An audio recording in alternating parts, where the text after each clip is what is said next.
Hey, Tony Gas is here, popping in for another quick chat. Now, listen to me.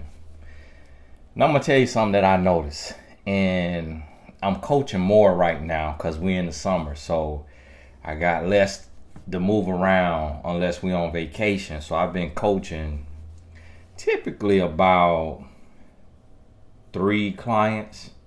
Been working with like 3 people a day. And the beauty of this is it allows me to keep my finger on the pulse of the people. And this is one thing that I realize a mistake that a lot of people make. So if you kind of do similar to what I do, you always want to be accessible to some degree. I know you want to kind of get some distance and kind of be hands off at some points, and I do that. I take months off from coaching, but I always will come back, and I may have to raise my rate depending on the level of demand so that I have the right people that I'm working with, but it allows me to keep my finger on the pulse. And this is one thing I've learned, and this is going to solve everything in your life, is you have to have standards and deal breakers. You got to have standards and deal breakers. And that's the number one thing that I see that people do not have, is standards and deal breakers. And so I'm gonna give you an example for myself. And now the goal is to become your standards and to become a person that won't commit your own deal breakers. But for myself, when I was looking for my wife, I did not want a woman who cursed. I did not want a woman who gets drunk. I didn't even want a woman who drank, really, because I didn't understand drinking at the time. But definitely not get drunk. And I did not want a woman who smoked. And that right there, those were my standards and those were my deal breakers. So what that means is I'm automatically eliminating certain women who follow the crowd. Certain women who may have an addiction. Certain women who was raised in a certain environment where there was no parents or there was no guardians, and they were left to themselves to just be, in the streets, living, doing whatever. I grew up around that. And so I got to see what that turns into. And so what I saw was, okay, the women who are getting drunk and smoking and cursing like a sailor, they also are willing to sleep around. They also willing to rob. They willing to stab. They willing to set you up. They willing to, cheat. They'll curse you out. If you getting high, if you cussing like a sailor and you drinking like a fish, it's something off. So that was an initial thing. And I don't care how you feel about it. I don't care how you feel about it. I don't care what ain't nothing wrong with weed. Yes, it is. You know why? Because I used to sell it. And I saw what it do to you. I saw how it changed you. You see what I mean? So those was my standard. Now, at the same time, I was 18, 19, 20, 21. And I was with a girlfriend who she'll smoke if she in the club. She'll pop her a pill. Same thing, that go right in there. She'll drink, get drunk, all that. And so I compromised my standards because I was a dog. See, I was cheating. In that relationship, I cheated with 26 other women. You see what I mean? So I compromised. Now, when I became a better man, a real man, and I say I'm finna be faithful in a relationship, then I'm not finna compromise my standards. So here's the thing. You got to sit down and you got to identify your standards. You got to identify your standards, and you have to know who you are, what you represent, and what you want. So here's the thing, is when you go into a relationship, certain things that a person does tells you who they are. It tells you about their life. And yes, you may be making a judgment, but you're going to have to judge when your life is on the line. You're going to have to judge. And you could call it discernment. And the reason why I don't like calling it judging is because a judge also levies a sentence. So you're not really judging a person if you can't sentence that person. You're not a judge. You said that you might be the jury, but you're not the judge. So a lot of times we get that confused. And in the Bible, that could have actually literally be talking to a judge. When they say judge, not so that you be not judged, it could have been talking to somebody who got the power to do something to somebody, so that that same thing don't come back on you. Like the man who went and he asked the king or whoever it was for forgiveness for his loan to give him some more time to pay, and he was granted that. Went outside, saw somebody who owed him, and went to choking the man. Give him my money. And then somebody seen him and saw the grace he just got and went and told on him, and he got brought back in there and had to pay the piper. You see what I mean? So here's the thing. This is what we got to understand is when you set these standards, and this is what the grown boys, this they one thing that they hold on to is women say all the time, I don't want no short man. I don't want a man who is 5'6". I don't want a man who don't make $75,000 a year or more when the average man in America make $45,000. I don't want a man who is 5'6", 5'8", when the average man in America is 5'9". I want 6 foot or better when average is 5'9".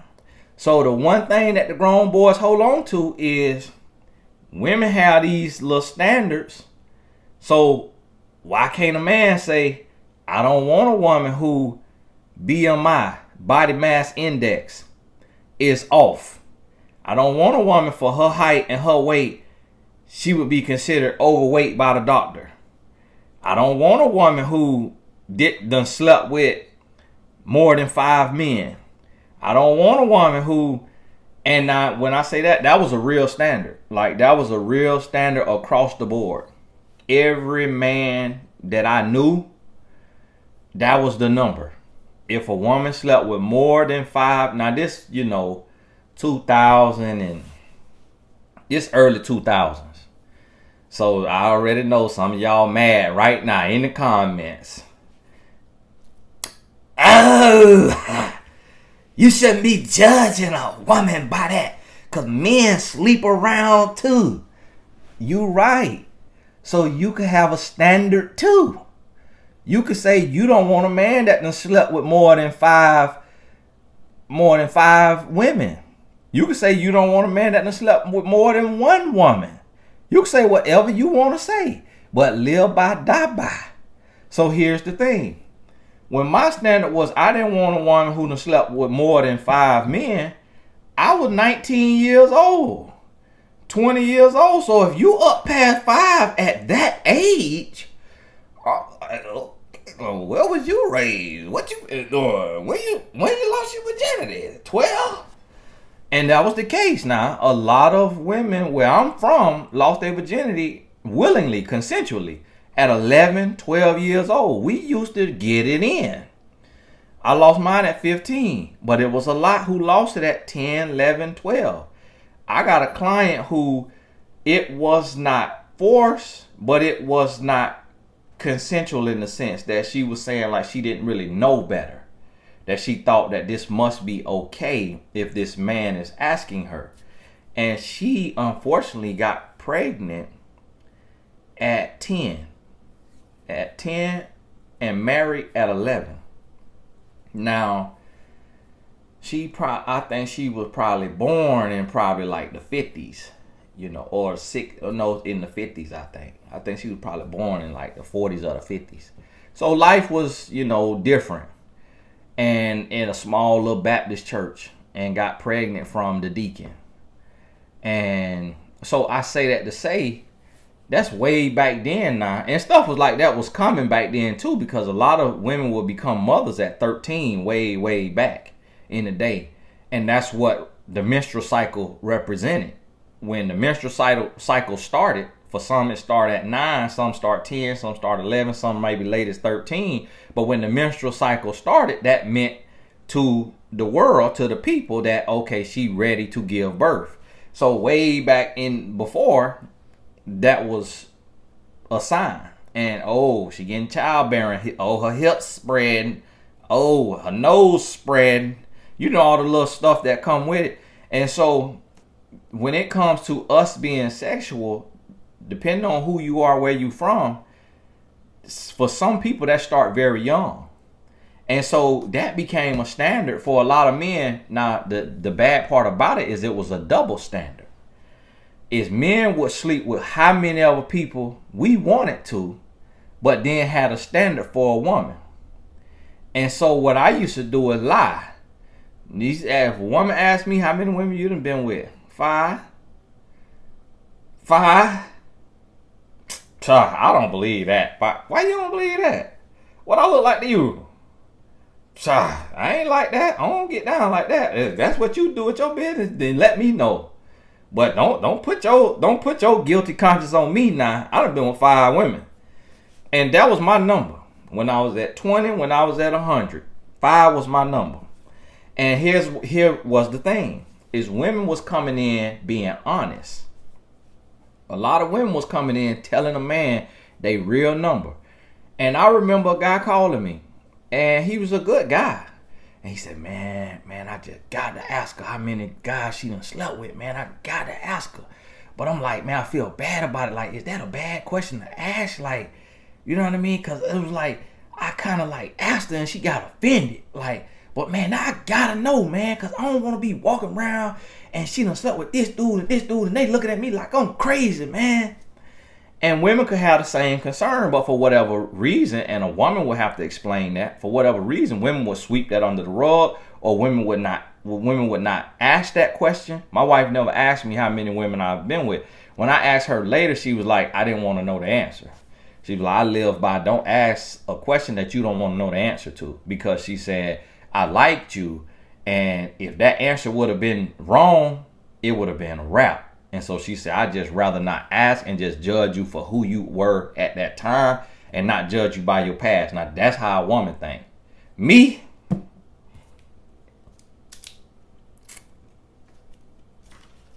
Now, again, I was young now. Okay, all right. Okay, it works. So, question for you. Now, how many men you done been with? Huh? You look like you're lying. Tell the truth. And I was it. Okay, all right. Now you ever? He ever? Now what about threesome? I want to know. I was interviewing. You hear me? I was interviewing. That's what I later called the relationship resume. Now, see, this is the thing. My daddy taught me something growing up. And this is what a lot of people don't like. A lot of people don't like this. See, a lot of people don't have any standards and don't have any deal breakers. So they want other people to not have standards or deal breakers. So a lot of people are under the mindset of, hey, I'm not going to judge you for your past. So don't judge me for my past. That ain't how the world works. That's why you have a resume. That's why when you go get a job, you have a resume. They're judging you by your past. They're judging you by what have you done in your life to deserve this position. That's why resumes exist. That's why the credit score exists. Because what you have done matters. And it's up to the person or the company or whoever you're dealing with if they're going to hold you accountable on that. If they're going to penalize you for that. So if some credit cards like Ollo, OLLO, they don't really care about your credit. They just going to accept everybody and give you that $500 limit. And if you pay it on time, then Ollo going to go and boost you up. 800, 1,000, 1,600. I was building my credit. My credit was absolutely terrible because I didn't think I had to pay back student loans, and that credit was You hear me? And so I got an Alo card. You see? Now, if you go to American Express, you go to Discover, you go to Chase, and you come in there with a 600. Woo! Yeah. So what we got to do for you? Give me 1 second. Yeah, this 911. Yeah, we got him in here. Y'all been looking for him? Yeah, we got him in here. Come on now. Hurry up. You go in one of them places, they calling police on your credit score that bad. And so this is the thing. They have different standards.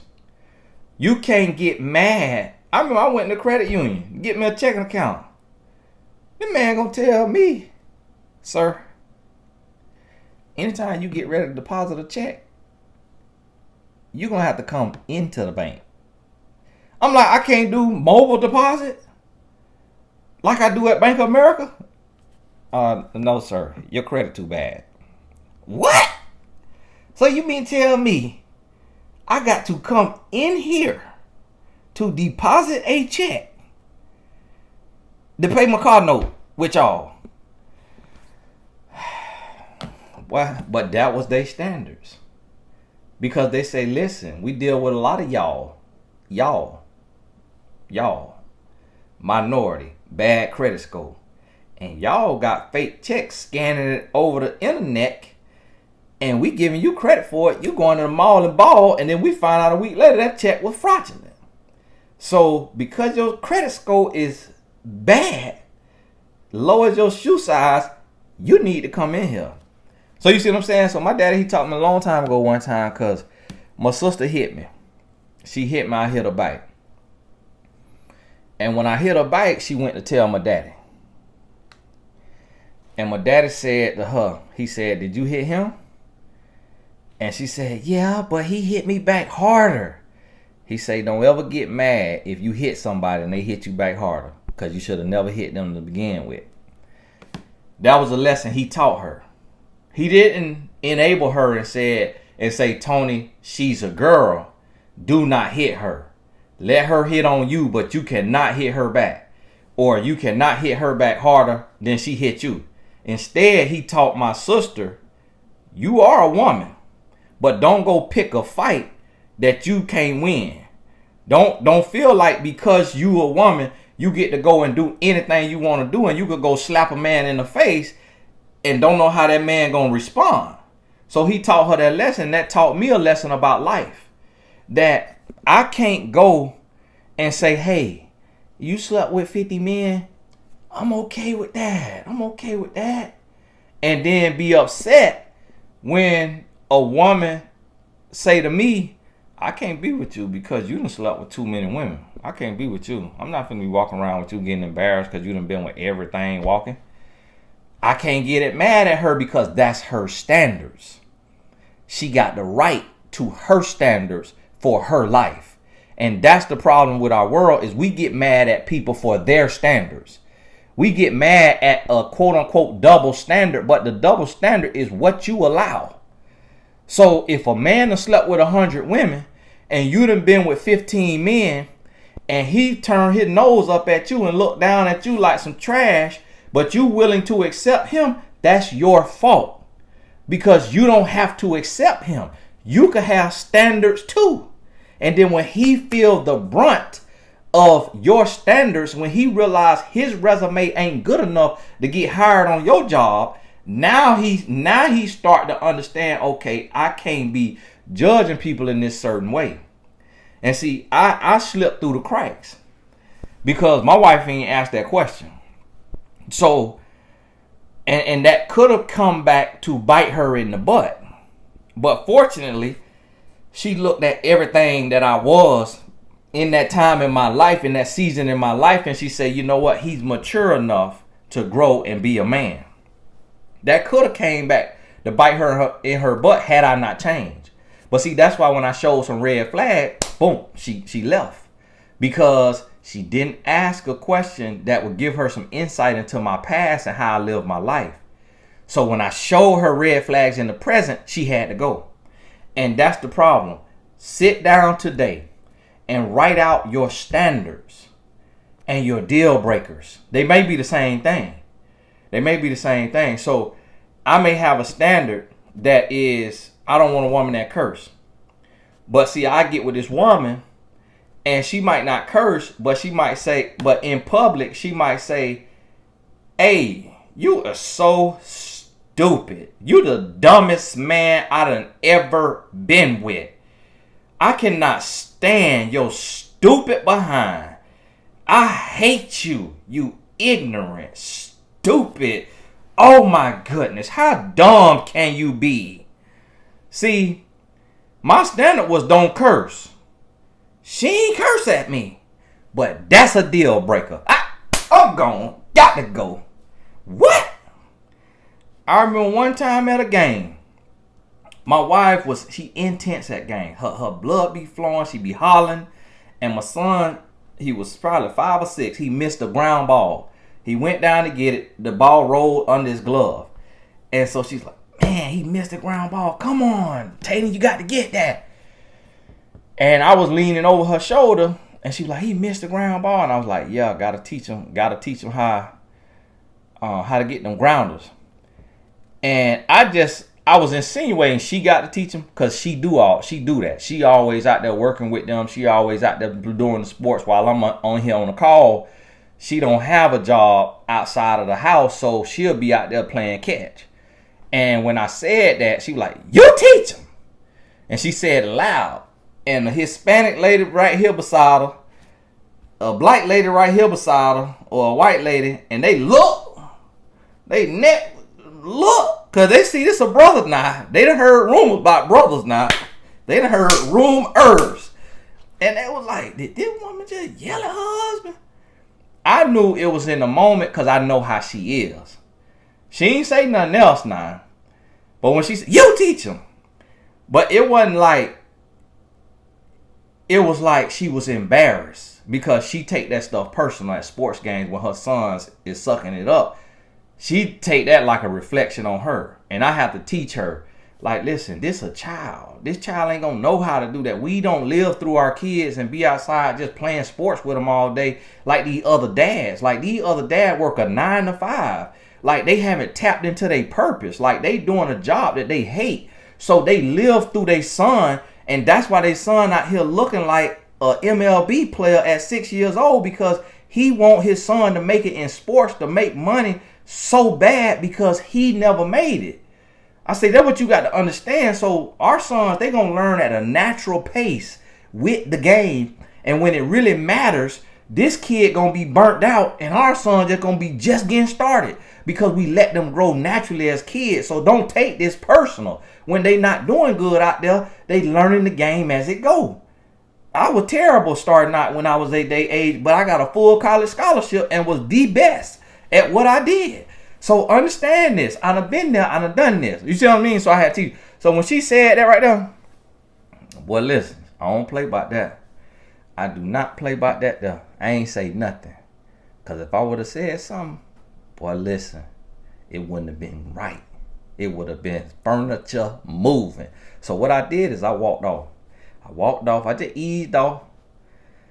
And she went to talking to him. She was like, hey, babe. Because she caught what she did. She realized it because she know I don't play.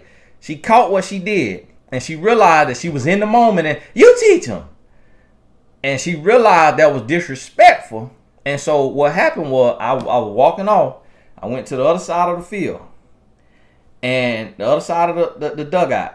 And something else happened. And she was in her nice voice. Hey, babe, did you see that? Babe, did you see that? I kept walking. I act like I ain't here. I ignored her. I let her know. When the game was over, I went up to my son. Hey, good game, son. Amazing, good game. And I walked on off. I got in my car because we had drove separate. I got in my car and I went home. And when we got home, when we got in that room, I let her know. I say, listen to me. I'm going to tell you one thing and I'm going to tell you one time. I say, don't you ever in your life again yell at me like that in person. Don't you ever talk to me like that. That's the most disrespectful thing you could do. I am a man and I will not live on my knees. So if you want to say something to me, then you say it to me in private, face to face with some respect. And I said that thing like that now. I ain't curse. I ain't yell. but I let her know. That's a deal breaker. And see, this is why our relationship works. Because she left me for going to the streets 2 months into marriage. She left me in dating for yelling, trying to raise my voice, and for trying to be controlling. Wait, yeah, what you doing? Who you with? She left me in dating once, and she left me in marriage once. Guess what? She has deal breakers. But you know what? I have deal breakers too. If we did not have deal breakers, then we would harbor resentment. And so if she got deal breakers and then I let her talk to me in a kind of way, treat me in a kind of way, what's that's going to do? It's going to make me resent her. And then if I'm not man enough to leave, then what I'm going to do? I'm going to be cheating. So now I'm just in a broken, toxic relationship. So by her having deal breakers and me having deal breakers, our relationship perfect. Our relationship, we don't argue. We don't fuss and fight because we done set the tone. She knows 100% that I will leave her in a heartbeat. And I know 100% that she will leave me in a heartbeat.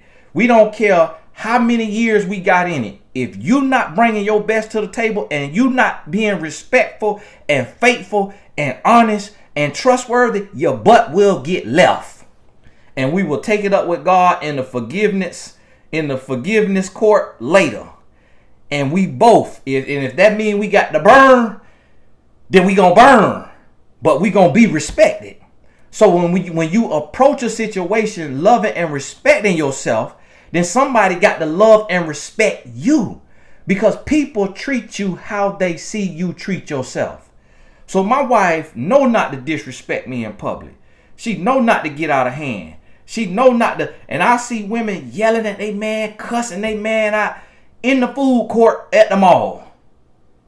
My wife know I have every bag, pipe, kiss my sons on the forehead. I'll see you on the weekend. I'm gone. I'm not finna live on my knees. And I know she the same way. You hear me? Listen. Now what I did in my past and what she did in her past, in our early years of relationship, our first 2-3 years, we both were making mistakes. We were learning our way, learning our standards. We were learning each other. So if something come out from 15 years ago, me and her, we worked through it. We'll work through that. Right now, if it come out that I was cheating on my wife in 2020, 2019, 2018, 2017, I can guarantee you my wife will be gone and she will not be back with me. And she will not be sitting there holding my hand on no live and looking at that camera like a hostage. I can guarantee you that. You might not never see or hear from my wife again. Or you might see and hear from her, but you won't see me nowhere near because she will be gone. You hear me? Now, when we was young and dumb and I was out there in them streets, she'll forgive that. When I, get beside myself, I'm waking up on the wrong side of the bed, she'll forgive that. When we had little issues pop up in a relationship, them first 2-3 years, she'll forget that. I forgave that because we was young. We 22, 23. She 20, 21, 22. We learning, we growing. 30 plus. Oh, everything got to be smooth sailing. Everything got to be going right. Everything got to be on point now, playboy. You slip up now, you getting left. It's a wrap. And we ain't worrying about nobody else and how they get together 3, 4, 5 times and on again, off again, keep getting back together, keep breaking up, keep getting back. We ain't worried about what nobody else doing. We bringing our best to the table with complete respect. I know her standards and deal breakers. She know my standards and deal breakers. And that point blank pure odd. That's on everything. And that right there gonna solve your life. So if you don't want a man that smoke weed, stop settling for a man that smoke weed. If you don't want a man that curse like a sailor, stop settling for a man that curse like a sailor. Everything a man do is a peek into his life. It's a peek into who he is. Everything a woman does is a peek into who she is. So if you curse like a sailor, you're ignorant. It comes from ignorance. It comes from immaturity. And so you have to address that and say, okay, let me grow and mature so that my conversation can go in any room. It can go into an elementary room and I could be a mentor to these kindergartners because I know how to bridle my tongue. Point blank period. Let me stop drinking like a fish so that I could function without alcohol. Let me start smoking like a chimney so that I could function without nicotine or marijuana or vape, oil, hookah, whatever it is. Let me take control of my life. And so that is peering into your life, into you, who you are, into your integrity. So you have to set deal breakers and standards. And that is going to save you all of the headaches that you already had to deal with. You won't have those headaches no more if you set deal break in every area of your life. Ain't nobody, I had a guy kept talking to me like I was his girlfriend. You know, like if he called me and I don't answer the call, I don't text right back, he went to checking me. Why you not answering the phone? On the text message, why you not answering the phone? You act like you're so busy, but you're tweeting. I wrote him one time and one last time. I said, bruh, don't you ever talk to me like that again. You talking to me like I'm your girlfriend. I'm a grown man, boy. I don't have to answer to you. And that man never heard from me again. And I don't think he was gay. I just think that he just got beside himself.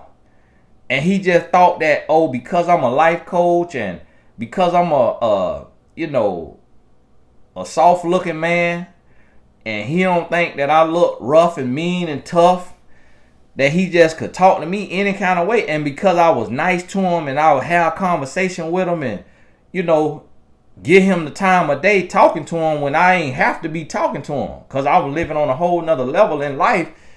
And I sent him that message. I ain't responded since. He came back several times. Hey, what's going on? Hey, how you doing? Hey, congratulations. No, bro. Once I see that you toxic and how you is, I ain't got room for that, especially when somebody I don't even know. I ain't never met you in person, but I met you through the internet. Absolutely not. Absolutely not. And even in business, I do business. A lot of the business owners that you deal with is white men. We come from slavery. We come from Jim Crow down here in Florida. And so, but if I see they condescending, if I see they talking to me like I'm crazy, I call them right out. I say, listen, the first thing you're going to do is stop talking to me like I'm dumb. Because what you make in a year, I make in a day. So you need to understand first who you talking to. And I talked to them just like that. And I let them know.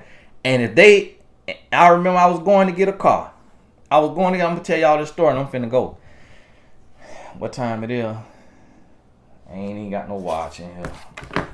I got the coach in a little bit. Okay, I got some time. Now listen, let me tell you this story. I go up here. I'm talking to the man. I'm up here. I'm talking to the man. I'm at Mercedes-Benz. And at this point in time, when this happened, I had them bought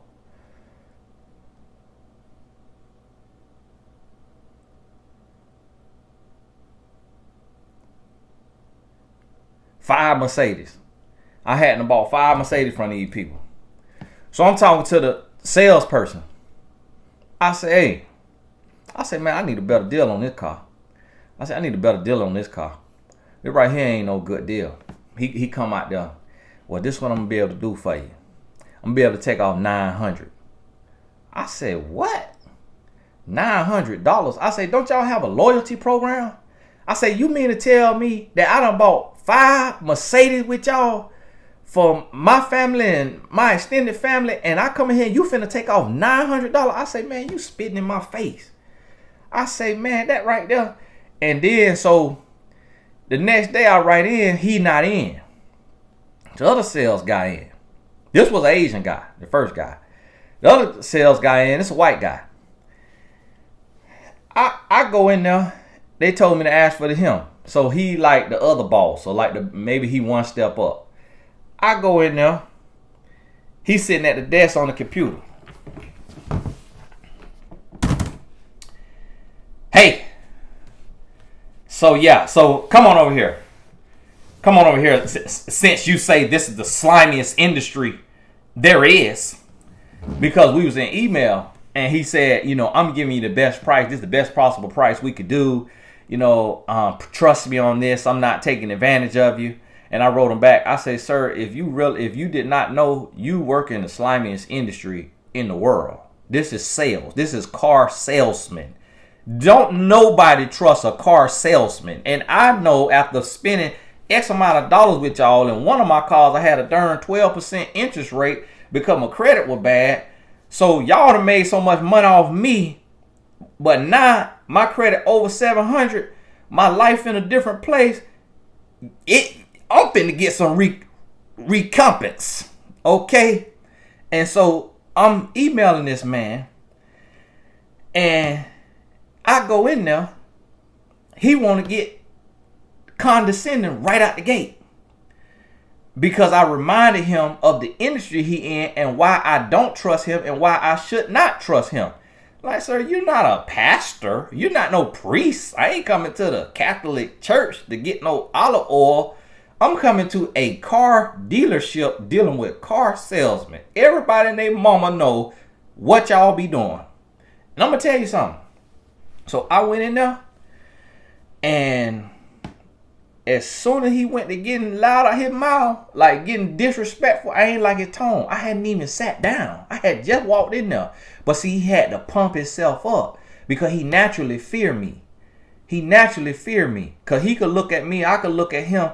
When a man look at a man, you already know who gonna win if you got to go toe to toe. You already know it. And so he had to put a battery in his back because he finna deal with a real man. So he had to pump himself up, and he took the wrong angle with me. So the angle he took was tough guy.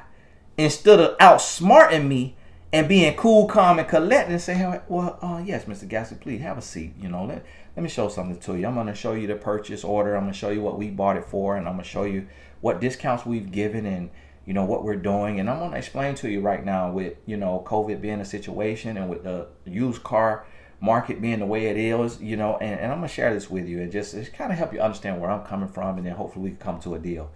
Had he did that, his life would have looked totally different. But the way come on over here. Let me show you this. Since you say I'm in the slimiest industry in the world, I'm going to show you something. Let me show you. Now, this right here, I turned around and I walked out that door. I say, what? I say, well, you ain't finna talk to me like no slave. And I slammed this door so hard. I slammed it door. They in a cubicle. It don't go to the ceiling. It just go up a little bit. That whole cubicle, it was like a level 5 earthquake. That thing was shaking. Everybody in the office was like, the 3 workers at the front desk who wait on people to walk in, they looking around. And I'm walking. I'm like walking out. I'm getting ready to buy a car for my sister. So my sister and my daddy there. And so my daddy pulled up in his Maserati, and I had pulled up in my car. So we setting up that we walking in here like a black family, but power economic. We walking in here with some net worth. And so, but he want to talk down to me because for whatever reason, I don't know what his issue was, because the customer always right in that kind of industry. When you got a corporation that's worth billions, the customer right, unless they putting hands on you or irate. And so when I walk out, he come out right behind me. Come on. And so he walked. I didn't realize I was walking out like finna leave. I didn't even know which way I was going. And he walked and caught up with me and passed me. And he walked into this other office. And so what I realized, we walking into the general manager office. So we walk in the general manager office. Now this is an Asian man. But he looked Asian and white. And so, and the reason why I mention race, because there are racial lines. A lot of people don't want to acknowledge it, but there's stereotypes, there's racial lines, and people judge you by your race. So we go in there. I'm hot. We got on masks. I'm hot. I'm breathing that mask bouncing up and down. And I walk in there, and the man in there, he doesn't feel like we're giving him a good deal. I say, no, this man talking to me like I'm a slave. I say, I done spent $400,000 in cars with y'all. And when you sit down and you do this math, if I get a car every 3 years and I'm buying cars on this level, that means that by the time I die, I'll be done spent $4 million in this place. And the man was like, you know, do you need me in here? I can sit down in here. And the gentleman was like, no, you're okay. You can go. He sent him on out. And now when I'm in here, I realize, okay, this is a different space. So I'm finna talk to this man. I'm finna speak truth to power. My sister came in there. My daddy came in. And I sat down and I talked to that man. I can't remember what I said. And I ain't do no yelling. I ain't do no cursing. That man said, okay, this is what we finna do for you. The sales manager who run the whole thing gave me a $900 discount because I refused to be treated like I'm a first-time customer with the loyalty and the money I done spent there, and they thinking that I'm black and dumb and young with young money and don't know what I'm doing, and I pressed them on it. That man gave me $2,500 off that car. From $900 to $2,500. That's more than 3 times. Do the math now. No, that's about 3 times. What? That's about 3 times. 18, 25, 9, 18. No, 27. Yeah. Almost 3 times. Almost 3 times what they first offered me and stuck to. I mean, went to sleep on. Sent me home to sleep on. And made like that was the best they could do. That man took off $2,500 more. And I went right on in that office and stuck a debit card in the machine and paid for it. That car was for my sister.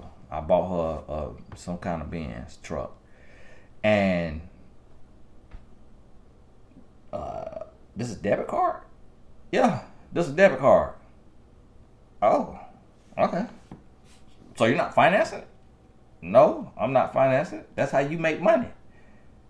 I'm paying outright today. You're not finna make another $5,000, $10,000 in interest on me. I done learned. I know now. Okay? And so guess what? That's what I mean. When I go do business, I got standards and deal breakers. In my relationship, I got standards and deal breakers. With my kids, standards and deal breakers. With my friendships, how that boy was texting me, standards and deal breakers. You have to have standards and deal breakers in your life if you want the best life possible on this earth while you here.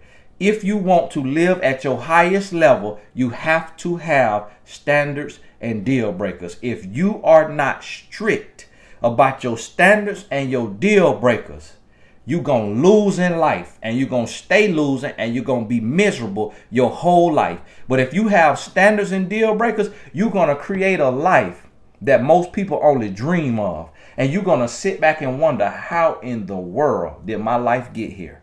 It's because you refuse to settle. And you're going to have what you say. You're going to have what you believe. You're going to have what you name and claim. What you refuse to settle for, you're going to get better. Point blank, period. But at the same time, listen to me now. You have to become your standards. That right there, that's the key. That's the key. You got to become your standards. So when I tell people what I done did and what I done negotiated and what I did, they say, well, I can't do that, because I ain't coming to the table with what you coming to the table with. And I say, you know what? You right. You right. But you don't need everything, though. You need the mindset. You ain't got to have my following online. Yeah, that scare people because we in cancel culture. But it's people with not even social media get the news, the local news, to pick up their story. 8 on your side. Channel 13 investigation. Channel 10 undercover investigation. It's people with no social media that could send an email in to that news station about this car dealership, about your job, about this business, about this company, and they finna come investigate because they need some content. They want some juicy news. So you could tell a person anything if you got deal breakers and standards, and you ain't got to yell. You don't have to yell. Now, I signed a contract with another dealership, so I can't even talk about that. But one of my cars is absolutely 100% free. And when I tell you that car costs more than what 99% of people will buy in their lifetime, and it's absolutely free. And you know why? Because they tried me. And when they tried me, all right, we ready to go. Come on, sit down with me, general manager, owner. You got to pay the piper today, boy. Because guess who you done tried? The wrong one. I don't care how many times you done got away with this. That yesterday was your last day. Because today it's on and popping. Try me. And I let them know, listen, I have a civil lawsuit for 7 figures on you. I have you on every news station. I have you on everything. You gonna give me what I want off this lot, and you gonna make this thing right, or you gonna pay the price. Try me. Think I'm bluffing. And I talked to him just like that. I ain't yell. I ain't curse. I didn't threaten him other than that's all right there what I do. Sir, I don't take well to threats. Sir, let me tell you something. Where I'm from, a threat will put you 6 feet under the ground. I didn't threaten you. Because if I threaten you, you gonna know. What I just told you is a guarantee. Now you play with it and see. I say, sir, listen. Today is your date with destiny. And it's a many men who have had this date with destiny. And they thought that I was bluffing. And on the other side of it, they wish they would have accepted the deal that I offered them. And I'm offering you this deal because I believe in grace and I believe in forgiveness. So listen, we could be friends after this. But for what you did wrong, you got to pay a price. And I'm not accepting what you want to give me. I want what I want. Because if I give you what you want, you don't learn the lesson. And you'll do this to the old lady that comes in here tomorrow. But when you give me what I'm telling you I need to make this right, it's going to sting, you're going to feel it, and you're going to learn a lesson. Don't ever do business like this again. Listen to me. That's how I came at him.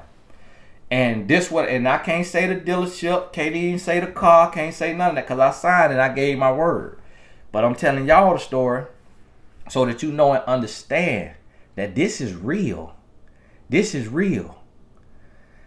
And and I'm gonna tell you, this car costs probably 3 or 4 times more than what the average American will drive.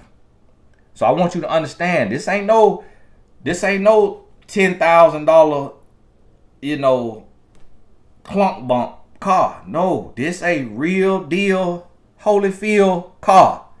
You hear me? Highly coveted. I didn't even want the car. I was at the place to buy a car for my family member, and they tried me like a baser, and then ended up having to give me a car.